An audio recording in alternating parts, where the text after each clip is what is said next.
დედამიწის ზურგზე 80 მილიონზე მეტი ქართველი დაიარება. ყველა უნდა დავაბრუნოთ სამშობლოში, ყველას უნდა ვესაუბროთ.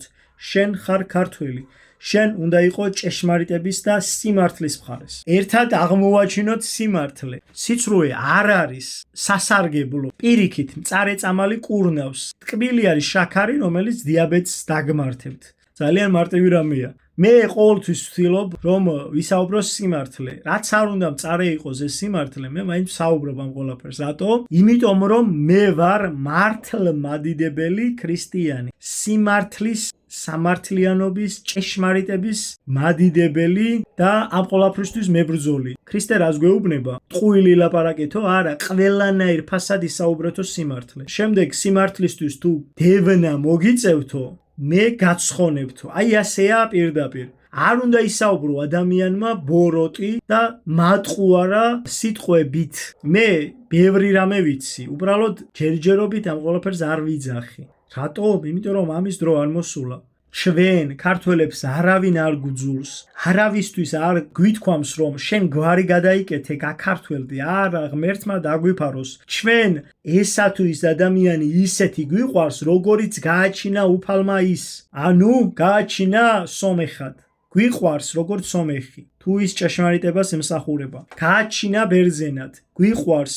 გააჩინა ებრაელად. გვიყვარს. გააჩინა თურქად გვიყვარს. თუ ის ჭეშმარიტებას ემსახურება, მაგრამ თუ ეს ადამიანი, რა ვიცი, ბოროტებას ემსახურება, ასეთ ადამიანს ჯერ ჩვენ ვამხელთ და შემდეგ თუ არ გამოსწორდება, რასაკვირველია მიუთითებთ თავისი ადგილისკენ. ჩვენ არასდროს სხვისი არავის ტერიტორია არ მიგვითვისებია. პირიქით, სხვა მოდიოდა და ჩვენ ჩუქნიდით ტერიტორიებს.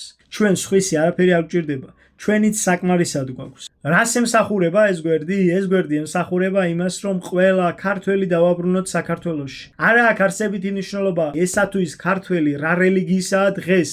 მე მას ვესაუბრები, ავუხსნი და ის აუცილებლად დაუბრუნდება ჭეშმარიტებას. ყველა ქართველი არა აქვს არსებითი მნიშვნელობა, ეხა როგორი ფენოტიპი აქვს, უნდა დაბრუნდეს ჩვენს ქვეყანაში, ჩვენს სამშობლოში. ყველა ქართველი არის მარიამ ღვთისმშობლის წილხვედრი. მიწა არ არის წილხვედრი, ხალხია წილხვედრი. რაც შეეხება ფენოტიპს, მე რომ დავქორწინდე აფრიკელ გოგონაზე, ჩემი შვილი, ბიჭი იქნება გენეტიკურად ქართველი, მაგრამ ფენოტიპით ის ნაკლებად დაემსგავსება ქართველს.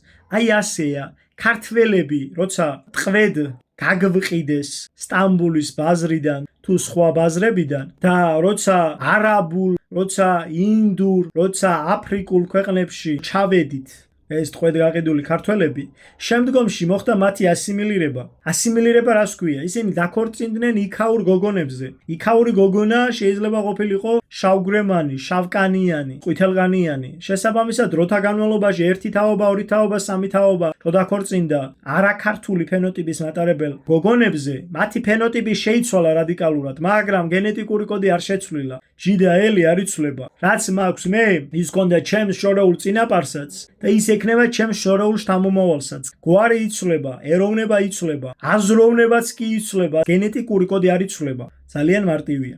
სადაც არის სიმართლე და სიკეთე, იქ არის უფალი და სადაც არის უფალი, იქ არის გამარჯვება. უფალმა გაგახაროთ და გაგაძლიეროთ, უფალმა კეთილ გზაზე გატაროთ მუდამ.